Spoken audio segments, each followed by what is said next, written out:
यूं तो एक चिंगारी मंगल पांडे ने सुलगाई थी। ये अलग बात है उन्होंने सफलता नहीं पाई थी। पर हाँ, अन्याय के खिलाफ आवाज तो उठाई थी। झांसी की रानी भी रणक्षेत्र में उतर आई थी। ये अलग बात है हमें 1857 में आज़ादी नहीं मिल पाई थी। पर हाँ, एक शाम तो उम्मीद की उन्होंने भी जलाई थी। ये अलग बात है कुछ गद्दारों ने ही छुरी चलाई थी। पर आज हम आज़ाद हैं, ये उस शाम से ही रोशनी आई थी। इस कविता में लिखे गए ये बोल 1857 की क्रांति को बयां करते हैं। कविता को लिखने वाले इस कवि का नाम क्या है, इसे ढूंढने में मैं थोड़ा असफल रहा, मगर जिन्होंने भी ये बोल लिखे हैं वाकई बढ़िया लिखे हैं।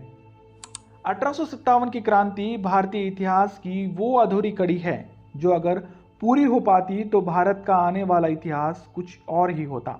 हालांकि इस पर्टिकुलर वीडियो में हम 1857 की क्रांति के बारे में नहीं बल्कि इसकी शुरुआत करने वाले शहीद मंगल पांडे के बारे में बात करने वाले हैं। 19वीं शताब्दी के मध्य में कलकत्ता से 16 मील दूर बसी बैरकपुर की छावनी अंग्रेजों के सबसे बड़े छावनियों में से एक थी। इसी छावनी में 1849 में अपनी 22 साल की उम्र में मंगल पांडे रिक्रूट हुए। 1857 की शुरुआत में कोई ये कल्पना भी नहीं कर सकता था कि इसी छावनी से भारत में इतने बड़े विद्रोह की शुरुआत होगी।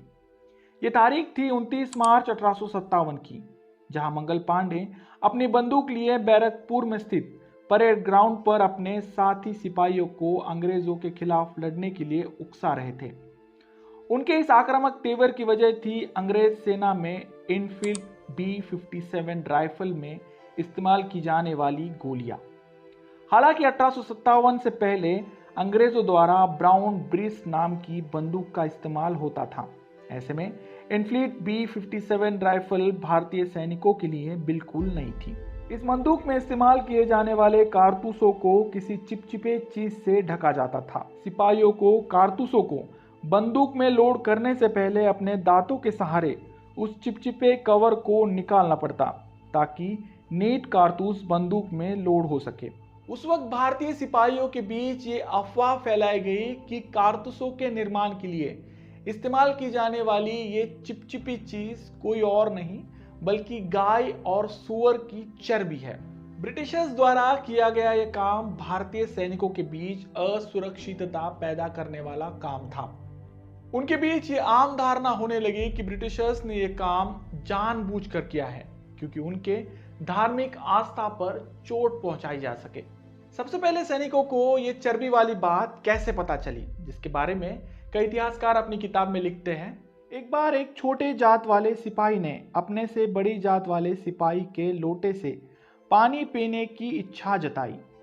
ऐसे में उस सिपाही ने उसे ये कहकर मना कर दिया कि इससे उसका लोटा दूषित हो जाएगा।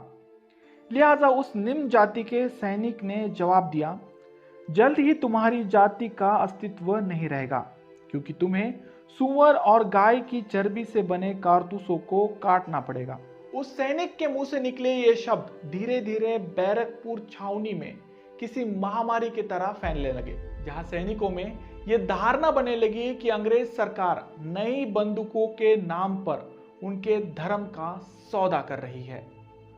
2 फरवरी 1857 के रोज अंग्रेजों द्वारा इस नई राइफल का टेस्ट होने वाला था। जब अंग्रेज अधिकारी ने भारतीय सिपाहियों से इस राइफल को उठाकर फायर करने के आदेश दिए तब कोई भी सिपाही अपनी जगह से हिला नहीं। ये एक छोटा सा विरोध प्रदर्शन था इस विवादित राइफल के बारे में। आगे चलकर यह विवाद बढ़ता गया और कुछ भारतीय सिपाहियों ने अंग्रेज अधिकारियों को मारने का प्लान बनाया। इस प्लान में मंगल पांडे भी शामिल थे। दरअसल इस सारे मामले को मंगल पांडे ही लीड कर रहे थे। उनके प्लान के तहत सभी सिपाहियों को एक रोज एक साथ मिलना था और सही वक्त आते ही अंग्रेज अधिकारियों की जान लेनी थी। जब 29 मार्च की शाम मंगल पांडे परेड ग्राउंड में पहुंचे तब भारतीय सिपाहियों ने एक साथ हंगामा शुरू कर दिया। इस शोर को सुन एक ब्रिटिश अधिकारी लेफ्टिनेंट B.H. बो भी मैदान में आ चुका था। मंगल पांडे ने जैसे ही उसे देखा तब उनके सर पर खून सवार हो गया। उन्होंने किसी चीज की परवाह किए बिना बो पर एक गोली चलाई जो गलती से उसके घोड़े को जा लगी। जब गोली लगने की वजह से घोड़ा नीचे गिर गया तब लेफ्टिनेंट बो ने उसी घोड़े का सहारा लेते हुए अपनी पिस्टल से मंगल पांडे पर वार किया, मगर उसका निशाना भी चूक गया और मंगल पांडे बचने में कामयाब हो गए। इस घटना को बयां करते हुए कई इतिहासकार अपनी किताब में लिखते हैं, उस वक्त लेफ्टिनेंट बो के पीछे कैप्टन ह्यूसन खड़े थे। हालात को ध्यान में रखते हुए दोनों ने अपनी तलवार म्यान से बाहर निकाली। मंगल पांडे ने भी अपनी तलवार से दोनों पर एक साथ हमला किया। वहां मौजूद सभी भारतीय सैनिक ये तमाशा देख रहे थे, लेकिन उनमें से कोई भी उन अंग्रेज अफसरों की जान बचाने आगे नहीं आया, सिवाय एक के। उस सिपाही का नाम शेख पलटू था। शेख पलटू ने मंगल पांडे को पीछे से पकड़ लिया ताकि उन्हें आगे बढ़ने से रोका जा सके। नतीजा ये हुआ कि दोनों अंग्रेज अफसर मंगल पांडे के कहर से बच निकलने में कामयाब हो पाए। मंगल पांडे के उठाए गए इस कदम से एक बात तो पूरी तरह से साफ हो चुकी थी, और वो ये कि या तो अब करेंगे या फिर मरेंगे। इसी बीच घटनास्थल पर एक और उच्च अधिकारी कर्नल वेलर भी आए।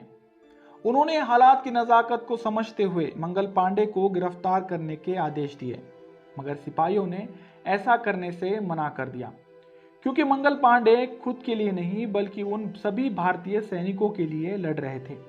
जब कर्नल वेलर के ऑर्डर्स काम नहीं आए तब कंपनी के कमांडिंग ऑफिसर मेजर जनरल हियरसन खुद सैनिकों को मंगल पांडे के गिरफ्तारी के आदेश देने लगे। उन्होंने अपनी बंदूक ऊपर उठाते हुए सैनिकों को ये धमकी दी कि अगर कोई भी मेरे ऑर्डर्स को नहीं मानेगा उसे इसी वक्त मार दिया जाएगा।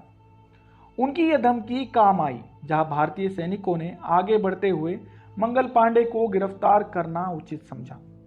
इसी बीच मंगल पांडे अपने आप को अकेला महसूस करने लगे। जैसे ही सभी सैनिक उनकी तरफ बढ़े, उन्होंने अपनी बंदूक की नोक को अपने सिर के तरफ कर पैर की उंगली से ट्रिगर को दबाया। जाहिर सी बात थी कि वे अपनी जान खुद लेना चाहते थे, ताकि अंग्रेजों के हाथ लगे बिना इस क्रांति को आगे बढ़ाया जा सके। मगर ऐसा नहीं हुआ। बंदूक से निकली गोली उनके सीने से होते हुए गर्दन को घायल करते हुए पीछे निकल गई, जहां मामूली जख्म के चलते उनकी मौकाए वारदात में गिरफ्तारी हो गई। जब इस मामले में मंगल पांडे को कोर्ट में पेश किया गया तब उन्होंने इस सारी घटना का जिम्मेदार खुद को ही ठहराया। ऐसा करने से वे अपने साथियों की जान बचा रहे थे, ताकि आने वाले समय में उनका उपयोग क्रांति के लिए हो सके। उस समय किसी अंग्रेज अधिकारी पर हमला करना अपने मौत को दावत देने जैसा था। लिहाजा 8 अप्रैल 1857 को मंगल पांडे को मौत की सजा सुनाते हुए सूली पर चढ़ा दिया गया। पहले तो मंगल पांडे की फांसी 18 अप्रैल को होने वाली थी, मगर सेना में उमड़ रहे इस विद्रोह को ध्यान में रखते हुए उन्होंने मंगल पांडे को 10 दिन पहले यानी 8 अप्रैल को ही फांसी दे दी। लेकिन अंग्रेजों को जिस बात का डर था वही हुआ। मंगल पांडे की शहादत के करीब करीब 1 महीने बाद उत्तर भारत के सभी छावनियों में क्रांति की ज्वाला उमड़ने लगी थी। आगे चलकर यह ज्वाला क्रांति का नया रूप बनती है, जिसे इतिहास में 1857 की क्रांति के नाम से जाना जाता है। इस क्रांति के बारे में हम किसी और वीडियो में जानेंगे। फिलहाल वक्त हो चला है आपसे विदा लेने का, मगर जाते जाते एक आसान सा सवाल। दोस्तों, 1857 की क्रांति में झांसी की रानी लक्ष्मीबाई का योगदान बहुत अहम माना जाता है। उनके इस कार्य में उनके गुरु का नाम भी बहुत बड़ा था। ऐसे में आपके लिए सवाल यह है कि रानी लक्ष्मीबाई के उन गुरु का नाम क्या था? आपका जवाब कमेंट बॉक्स में जरूर लिखें। वीडियो अच्छे लगे तो प्लीज इसे लाइक कर अपने दोस्तों में शेयर करना ना भूलें। और हाँ, आपको अगर मेरा काम वाकई में अच्छा लगता है तो प्लीज चैनल को सब्सक्राइब कर देना। मिलते हैं अगले वीडियो में ऐसे किसी इंटरेस्टिंग और हिस्टोरिकल टॉपिक को लेकर। तब तक के लिए धन्यवाद।